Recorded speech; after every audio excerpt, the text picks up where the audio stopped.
Salut les gamers! C'est le début de l'année 2018 et on va commencer cette année par une petite vidéo critique avec deux jeux dans des styles bien différents. Le Manoir Infernal de chez Blue Orange et Arena for the Gods de chez Yellow, tous les deux sortis l'année dernière. Le Manoir Infernal, c'est un jeu qui fait partie de la même gamme que des jeux comme Top That ou Dr Eureka de chez Blue Orange. C'est donc un party game dont les parties sont très courtes et s'enchaînent vite et essentiellement basées sur de la dextérité. Ici, l'idée du jeu c'est de devoir déplacer dans votre manoir des petits éléments en penchant physiquement votre manoir dans tous les sens. Un peu comme ces petits labyrinthes à billes qu'on avait quand on était enfant ou les casse-têtes genre Perplexus. Et la mécanique est aussi bête que ça, il va simplement falloir pencher son manoir pour amener certains éléments dans certaines pièces. Si vous avez écouté mes chroniques sur Proxy Jeux, et si c'est pas le cas je vous invite à le faire, je vous mets les liens dans la description, vous savez que ce genre de jeu tout bête on pourrait appeler ça un jeu à concept fort. Il aura donc les mêmes avantages et inconvénients que d'autres jeux à concept fort. Il est facile à expliquer et on peut très rapidement comprendre le potentiel du jeu. On est sur quelque chose de simple, efficace et familial. J'adore l'idée du packaging où l'arrière de la boîte est un peu transparente pour pouvoir jouer au jeu avant même de l'avoir acheté. J'aime beaucoup aussi l'idée d'avoir des petits éléments différents à déplacer dans son manoir. Ça rend le truc un peu plus complexe qu'un simple labyrinthe à billes puisque des objets comme les yeux vont facilement rouler, tandis que par exemple les araignées sont faites d'une matière un peu agrippante, ce qui les rend difficiles à bouger dans le manoir. Le seul point faible que je reprocherais à ce jeu, comme aux autres jeux de la gamme d'ailleurs, c'est la faible durée de vie.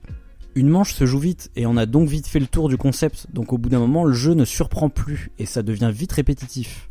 En somme, le Manoir Infernal est un bon petit jeu assez original qui plaira aux amateurs de petits party games simples à jouer à l'apéro ou avec des débutants. Ce ne sera pas le gros jeu qui occupera votre soirée, mais ça peut être un bon petit jeu d'interlude ou d'introduction. A noter aussi qu'il y a une variante simplifiée pour les enfants, rendant le jeu encore plus familial qu'il ne l'était déjà.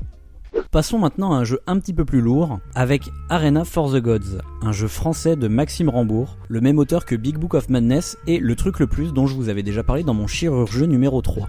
Arena for the Gods est, comme son nom l'indique, un jeu d'arène, où l'on va incarner des dieux qui s'affrontent dans un combat à mort. L'idée est donc de se déplacer sur un petit plateau pour aller donner des coups dans la tronche de nos adversaires, en espérant être le joueur avec le plus de points de vie une fois que la partie se termine. Et la partie se termine justement quand un des joueurs meurt.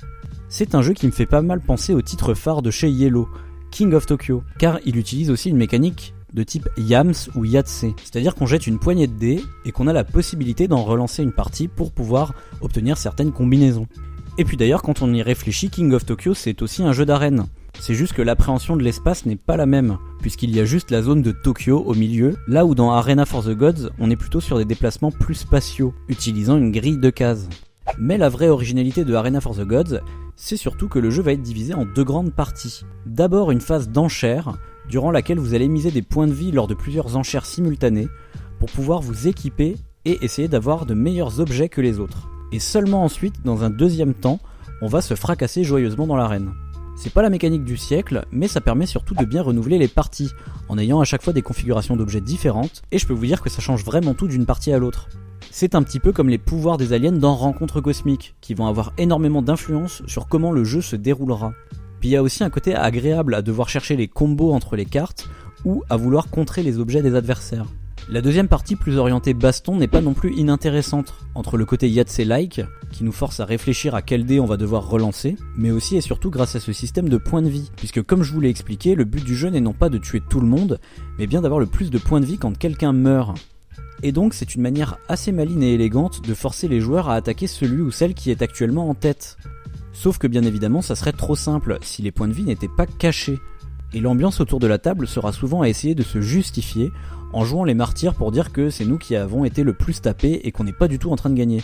Arena for the Gods, c'est donc un jeu vraiment fun et surtout qui se joue en moins d'une heure.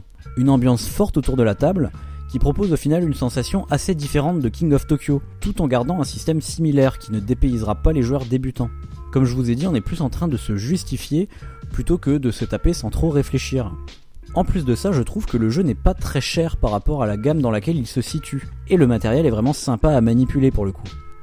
Néanmoins, même si le matériel est très beau, j'ai quand même un gros bémol à propos du plateau de jeu qui n'arrête pas de se plier, ce qui est vraiment très désagréable pour un jeu qui se joue à 80% sur le plateau.